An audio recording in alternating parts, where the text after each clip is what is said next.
It's the 36th annual Scott Robertson Memorial Tournament, an event that attracts some of the best young golfers across the country to Roanoke Country Club. Rainy start to the morning, play delayed by an hour and 20 minutes. In the girls' older division, Roanoke native and Radford commit Jade Dudley trying to get going early. She had some nice tee shots to start out the morning and followed suit, saving par on some early holes. Her second nine was better than her first as she finishes with round one score of 80.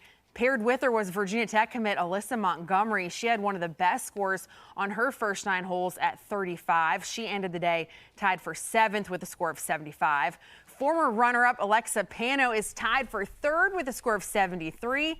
And for the boys, Roanoke native Ross Funderburk is sitting towards the middle of the pack after a round one score of 77. Here on his first 9 on the Redbud, he shot 3 over par at 39. On the back 9, he shot a 38. Here's a look at the top of the leaderboard. For the older girls, Therese Warner leads by 3 strokes. 2 golfers sit at 1 over. Alexa Pano is tied for 4th at 2 over. For the boys' older division, Jack Heath from Charlotte, North Carolina is at the top with a 1-stroke lead over Leesburg's Michael Brennan. Blacksburg's Christopher Zhang is in a 6-way tie for 3rd at 1 under.